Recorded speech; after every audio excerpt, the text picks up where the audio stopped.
ప్రధాని మోదీ ఇవాళ రాత్రి 8:30 గంటలకు దేశ ప్రజలను ఉద్దేశించి ప్రసంగించనున్నారు. రాజ్యాంగ సవరణ బిల్లు వీగిపోయిన నేపథ్యంలో ప్రధాని ప్రసంగంపై సర్వత్రా ఉత్కంఠ నెలకొంది. నిన్న లోక్సభలో మహిళా రిజర్వేషన్ బిల్లు వీగిపోవడంతో ఇప్పటికే కేబినెట్ సమావేశంలో విపక్షాలపై ప్రధాని ఆగ్రహం వ్యక్తం చేశారు. మహిళా బిల్లును వ్యతిరేకించి విపక్షాలు తప్పు చేశాయని, మహిళలకు ప్రతిపక్షాలకు సమాధానం చెప్పాలి అన్నారు. బిల్లును వ్యతిరేకించిన విపక్షాలు శిక్ష అనుభవిస్తాయని మోదీ పేర్కొన్నారు.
ప్రధాని మోదీ ఇవాళ రాత్రి 8:30 దేశ ప్రజలను ఉద్దేశించి ప్రసంగించనున్నారు. రాజ్యాంగ సవరణ బిల్లు వీగిపోయిన నేపథ్యంలో ప్రధాని ప్రసంగంపై సర్వత్రా ఉత్కంఠ నెలకొంది. నిన్న లోక్సభలో మహిళా రిజర్వేషన్ బిల్లు వీగిపోవడంతో ఇప్పటికే కేబినెట్ సమావేశంలో విపక్షాలపై ప్రధాని ఆగ్రహం వ్యక్తం చేశారు.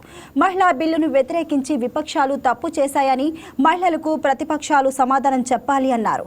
బిల్లును వ్యతిరేకించిన విపక్షాలు శిక్ష అనుభవిస్తాయని మోదీ పేర్కొన్నారు. దీనిపై మరింత సమాచారాన్ని మా బ్యూరో చీఫ్ సలాం ఫోన్ ద్వారా అందిస్తారు.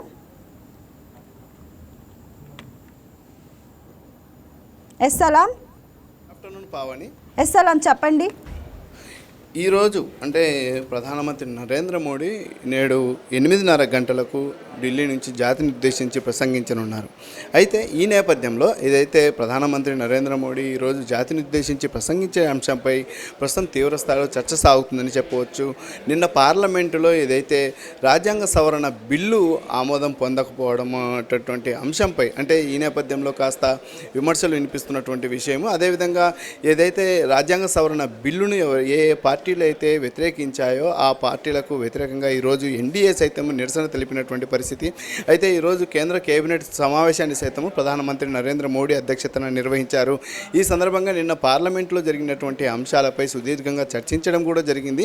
అలాగే ప్రధానంగా వచ్చేసి ఏదైతే మహిళా రిజర్వేషన్ బిల్లుకు సంబంధించి మాత్రం ఏదైతే గెజిట్ నోటిఫికేషన్ను 16వ తేదీన విడుదల చేసిన నేపథ్యంలో 16వ తేదీ రాత్రి విడుదల చేయడం జరిగింది గెజిట్ నోటిఫికేషన్. అయితే ఏదైతే నిన్న పార్లమెంటులో ఏదైతే రాజ్యాంగ సవరణ బిల్లు ఆమోదం పొందకపోవడంతో ప్రస్తుతము ఆ గెజిట్ నోటిఫికేషన్ అంశంపై కూడా సుదీర్ఘంగా చర్చించడం జరిగింది.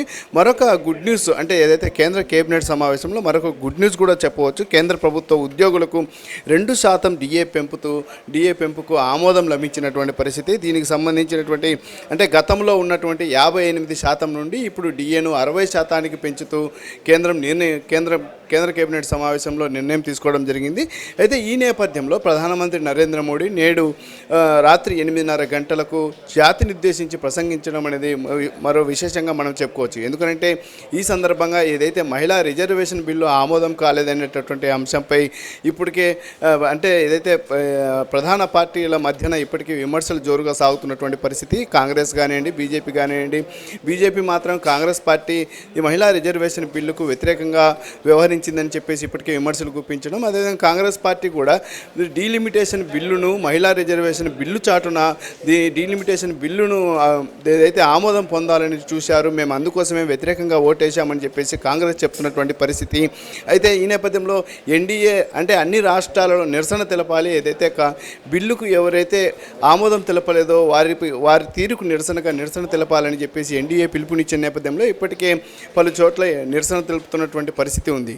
కానీ ఏదేమైనప్పటికీ అయితే ప్రధానంగా నేడు జాతిని ఉద్దేశించి ప్రధానమంత్రి నరేంద్ర మోడీ ప్రసంగించేటటువంటి అంశంపై ప్రస్తుతము సుదీర్ఘ చర్చ సాగుతున్నటువంటి పరిస్థితి. ఏదైతే నిన్న రాజ్యాంగ సవరణ బిల్లు ఆమోదం పొందకపోవడము అనేటటువంటి అంశంపై ఒక క్లారిటీ ఇచ్చేటటువంటి అవకాశం ఉందనేటటువంటి చర్చలు సాగుతుంది. అదేవిధంగా కేంద్ర ప్రభుత్వ ఉద్యోగులకు డిఏ పెంపు గురించి కూడా ప్రధానమంత్రి నరేంద్ర మోడీ ఏదైనా జాతిని ఉద్దేశించి ప్రసంగించే సమయంలో దీనిపై ప్రకటన చేసేటటువంటి అవకాశం ఉందని కూడా ప్రస్తుతం జోరుగా చర్చ సాగుతున్నటువంటి పరిస్థితి ఉంది పావని. కానీ మొత్తం మీద ఈ ప్రస్తుతము అంటే దేశవ్యాప్తంగా ఏదైతే మహిళా బిల్లుకు వ్యతిరేకంగా వ్యవహరించారనేటటువంటి కోణంలో ఇప్పటికే ఎన్డీఏ కూటమి కాంగ్రెస్ను టార్గెట్ చేస్తూ ఇప్పటికే నిరసనలు తెలుపుతున్నటువంటి పరిస్థితి. అదేవిధంగా కాంగ్రెస్ కూడా అదే తీరున ఎన్డీఏపై ఏదైతే డీలిమిటేషన్ బిల్లుకు సంబంధించి అంటే ఏదైతే నియోజకవర్గాల పునర్విభజన దానికి అంశానికి సంబంధించి కేంద్రము మహిళా బిల్లును అడ్డం పెట్టుకుని ఆ యొక్క ఏదైతే డీలిమిటేషన్ బిల్లును ఆమోదం జరుపుకోవాలని చెప్పేసి చూసిందని చెప్పేసి ఇప్పటికే కాంగ్రెస్ తన వాదన వినిపిస్తున్నటువంటి పరిస్థితి. మొత్తం మీద మాత్రము నేడు జాతిని ఉద్దేశించి ప్రసంగించే సమయంలో ప్రధానమంత్రి Narendra Modi thank you Salam.